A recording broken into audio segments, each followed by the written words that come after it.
Oh yeah, it's Matthew Horton with one last little situation.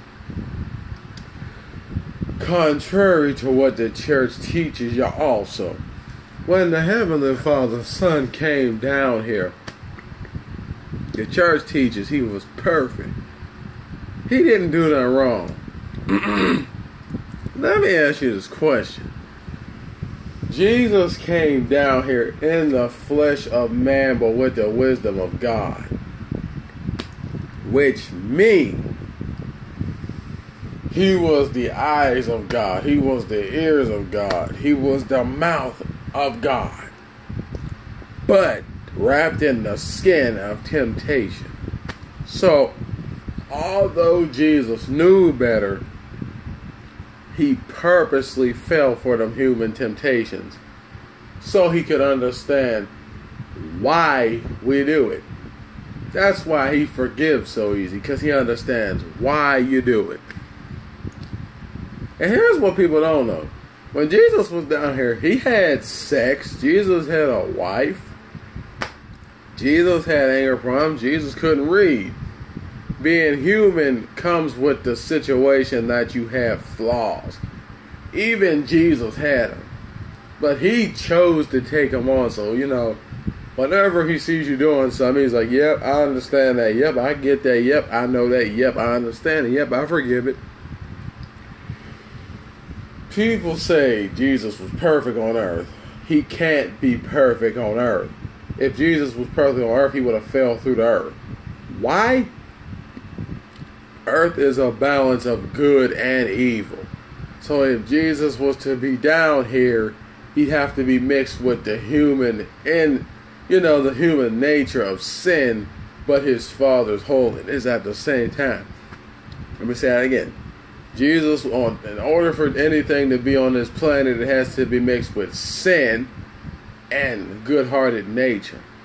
Jesus had to have both to be down here, or he could have fell through the earth, because this earth is both evil and good.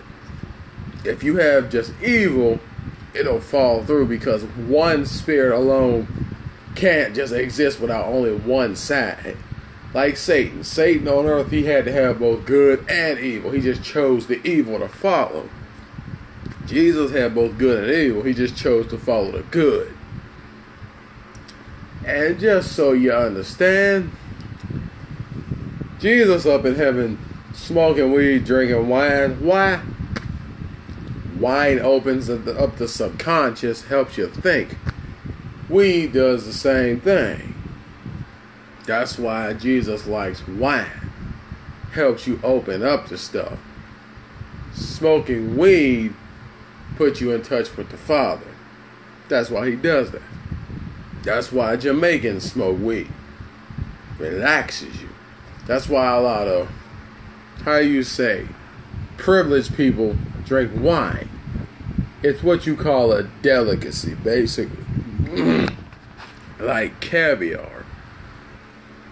Everyone cannot get it. But, yes, Jesus drinks wine and Jesus smokes weed up there, yes. Weed is the only thing God ever made. Wine is the only pure drink that God ever put on this earth. Okay? Just so y'all understand that. And for them people that keep telling people, God's going to end the world, God's going to end the world. God's never ending this world. Never. Here's the thing you need to notice about this. Every time somebody tells you God's going to end the world, does it ever actually happen? Then they got to make up an excuse as to why he didn't do it. Then they got to make up another doomsday just to replace the one they failed. You want to know why they said the Mayans said the world was going to end in 2012? The Mayan calendar stopped on 2012. It doesn't mean the world ends in 2012. Just because a Mayan calendar stops on something does not mean that's when it's going to end. A thing ends when God says it's the end. And they said that the Mayans used astrology to tell you when the end of the world's coming. God didn't put astrology out there for that purpose. Okay? And my only question is, as many times as people keep saying the world is supposed to end, have y'all ever noticed the only people that say that are people that are in the church? Let me explain to you why that is. It's the fear of people leaving the church, the pastor losing money, the pastor losing members. Pastor loses money and members, that means he can't pay for his lifestyle. Pastor can't put fear in the people, that means he doesn't have anybody to control. So all this stuff about the world ending, this world's never gonna end.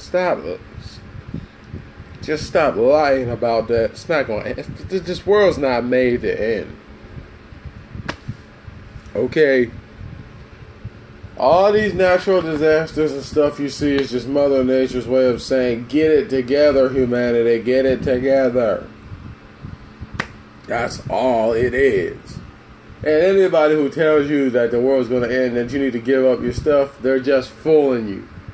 They're playing you so they can scam you out of your stuff. And say, if the world didn't end in 2012, it ain't ending now.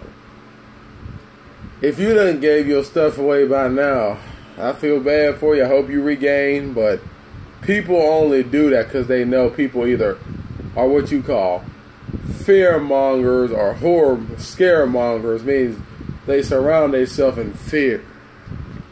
They only tell you what will scare you. People know that since people don't know who God really is, except for those who He allows to see Him, which is people who are ready. People can just tell you anything and you'll believe it. Just like they say when Jesus comes back, the sun's going to turn black as sackcloth. The moon's going to turn blood red. The sky's going to rip open. All this stuff. Jesus is coming back with wrath. Nope. When Jesus makes His return, it's going to be peaceful. And what He's going to do, I might have mentioned this in the video before. He's going to give this planet back to the animals that it belongs to. Then the people who He made, He's taking them back to heaven. That's it. There's no taking over the world. There's no certain people getting saved, certain people getting left behind. That's stuff the church made up.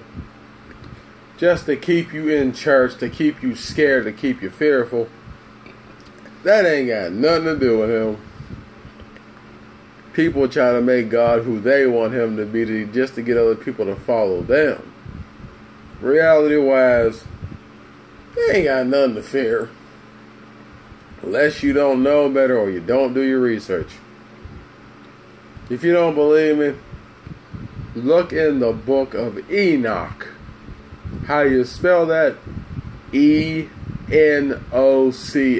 The book of Enoch. Or look in the Dead Sea Scrolls. Or the Apocrypha. Or, anything like that. You gotta do your research. There's a reason Jesus said my people suffer from their lack of knowledge. Because all this religion is just from people's lack of knowledge. Politics, people's lack of knowledge. The thing is, this world runs off of two people. The ones who know better and the ones who don't know anything. I'm sorry, three people. The ones who know better, the ones who don't know anything, and the ones who think they know stuff. And everybody on this earth is in one of them three classes. Either you don't know, you think you know, or you do know. So I'm just going to let that be what it is. Alright,